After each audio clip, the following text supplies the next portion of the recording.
ప్రకటన గ్రంథం 21వ అధ్యాయం చదువుతున్నాను. అందరు జాగ్రత్త ఆలకించుమని దేవుని పేరట మీకు తెలియచేస్తున్నాను. అంతటా నేను కొత్త ఆకాశంను కొత్త భూమిని చూచితిని. మొదటి ఆకాశమును మొదటి భూమియు గతించిపోయాను, సముద్రమును ఇక లేదు. మరియు నేను నూతనమైన యెరూషలేము అను ఆ పరిశుద్ధ పట్టణము తన భర్త కొరకు అలంకరింపబడిన పెండ్లి కుమార్తె వలె సిద్ధపడి పరలోకమందున్న దేవుని యొద్ద నుండి దిగివచ్చుట చూచితిని. అప్పుడు ఇదిగో, దేవుని నివాసము మనుషులతో కూడా ఉన్నది. ఆయన వారితో కాపురముండును, వారాయన ప్రజలయుందురు. దేవుడు తానే వారికి దేవుడయుండి వారికి తోడయుండును. ఆయన వారి కన్నుల ప్రతి బాష్ప బిందువును తుడిచివేయును. మరణము ఇక ఉండదు, దుఃఖమైనను ఏడుపైనను వేదనైనను ఇక ఉండదు. మొదటి సంగతులు గతించిపోయేనని సింహాసనంలో నుండి వచ్చిన గొప్ప స్వరము చెప్పుట వింటిని. అప్పుడు సింహాసనాసీనుడై ఉన్నవాడు, ఇదిగో, సమస్తమును నూతనమైనవిగా చేయుచున్నానని చెప్పాను. మరియు ఈ మాటలు నమ్మకములను నిజములునై ఉన్నవి గనుక వ్రాయుమని ఆయన నాతో చెప్పుచున్నాడు. మరియు ఆయన నాతో ఇట్లా నేను సమాప్తమైనవి. నేనే అల్ఫాయు ఒమేగయు, అనగా ఆదియు అంతమునై ఉన్నవాడను. దప్పికొను వానికి జీవజలముల బుగ్గలోని జలమును నేను ఉచితముగా అనుగ్రహింతును. జయించువాడు వీటిని స్వతంత్రించుకొనును. నేను అతనికి దేవుడనయుందును, అతడు నాకు కుమారుడయుండును. పిరికివారును, అవిశ్వాసులను, అసహ్యులను, నరహంతకులను, వ్యభిచారులను, మాంత్రికులను, విగ్రహారాధికులను, అబద్ధికులు అందరూ గంధకములతో మండు గుండములలో పాలు పొందుదురు. ఇది రెండవ మరణం. అంతటా కడపటి 7 తెగులలో నిండిన 7 పాత్రలను పట్టుకొని ఉన్న 7 దేవదూతలలో ఒకడు వచ్చి, ఇటు రమ్ము, పెండ్లి కుమార్తెను అనగా గొర్రెపిల్ల యొక్క భార్యను నీకు చూపేదనని నాతో చెప్పాను. ఆత్మవశుడనై ఉన్న నన్ను ఎత్తైన గొప్ప పర్వతం మీదికి కొనిపోయి యెరూషలేము అను పరిశుద్ధ పట్టణము దేవుని మహిమగలదై పరలోకమందున్న దేవుని యొద్ద నుండి దిగివచ్చుట నాకు చూపెను. దాని యందలి వెలుగు దగదగ మెరియు సూర్యకాంతము వంటి అమూల్య రత్నమును పోలి ఉన్నది. ఆ పట్టణమునకు ఎత్తైన గొప్ప ప్రాకారమును 12 గుమ్మములను ఉండెను. ఆ గుమ్మముల యొద్ద 12 దేవదూతలుండిరి.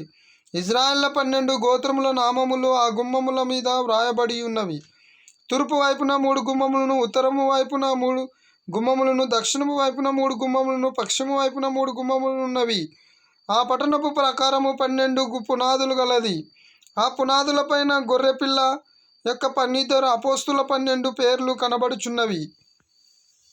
ఆ పట్టణమును, దాని గుమ్మములను, ప్రాకారమును కొలుచుటకై నాతో మాట్లాడువాడు వాని యొద్ద బంగారు కోలకర్ర ఉండెను. ఆ పట్టణము చౌకమైనది, దాని పొడుగు దాని వెడల్పుతో సమానము. అతడు ఆ కోలకర్రతో పట్టణమును కొలవగా దాని కొలత 750 కొలుసులైనది. దాని పొడుగును, ఎత్తును, వెడల్పును సమానముగా ఉన్నది. మరియు అతడు ప్రాకారమును కొలవగా ఆ మనుషుని కొలత చొప్పున 144 మూరలైనది. ఆ కొలత దూతల కొలతయే. ఆ పట్టణపు ప్రాకారము సూర్యకాంతముతో కట్టబడెను. పట్టణపు స్వచ్ఛమగు స్ఫటికముతో సమానమైన శుద్ధ సువర్ణముగా ఉన్నది. ఆ పట్టణపు ప్రాకారపు పునాదులు అమూల్యమైన నానావిధ రత్నములతో అలంకరింపబడి ఉండెను. మొదటి పునాది సూర్యకాంతపు రాయి, రెండవది నీలము, మూడవది యమునా రాయి, నాలుగవది పచ్చ, ఐదవది వైడూర్యము, ఆరవది కెంపు, ఏడవది సువర్ణరత్నము, ఎనిమిదవది గోమోదికము, తొమ్మిదవది పుష్యరాగము, 10వది సువర్ణ సునీయము, 11వది పద్మరాగము, 12వది సుగంధము. దాని 12 గుమ్మములు 12 ముత్యములు, ఒక్కొక్క గుమ్మము ఒక్కొక్క ముత్యములతో కట్టబడి ఉన్నది. పట్టణపు రాజవీధి శుద్ధ సువర్ణమయమైన స్వచ్ఛమైన స్ఫటికమును పోలి ఉన్నది. దానిలో ఏ దేవాలయమును నాకు కనబడలేదు. సర్వాధికారి అయిన దేవుడగు ప్రభువును గొర్రెపిల్లయు దానికి దేవాలయమై ఉన్నారు. ఆ పట్టణములలో ప్రకాశించుటకై సూర్యునిడైనను చంద్రుడైనను దానికి అక్కరలేదు. దేవుని మహిమయే దానిలో ప్రకాశించుచున్నది. గొర్రె పిల్లయే దానికి దీపము. జనములు దాని వెలుగునందు సంచరింతురు. భూరాజులు తమ మహిమను దానిలోనికి తీసుకొని వత్తురు. అక్కడ రాత్రి లేనందున దాని గుమ్మములు పగటి వేళ ఏమాత్రమును వేయబడవు. జనములు తమ మహిమను ఘనతను దానిలోనికి తీసుకొని వచ్చెదరు. గొర్రెపిల్ల యొక్క జీవగ్రంథమందు వ్రాయబడిన వారే దానిలో ప్రవేశింతురు గాని నిషిద్ధమైనది ఏదైనాను, అసహ్యమైన దానిని, అబద్ధమైన దానిని జరిగించువాడైనను దానిలోనికి ప్రవేశింపడు. దేవుని వాక్యం నాలో మాలో మనందరిలో నివసించునుగాక. దేవునికి ఇష్టకరంగా మనం జీవించుదుముగాక. యేసు నామములో ఆమేన్, ఆమేన్, ఆమేన్, ఆమేన్.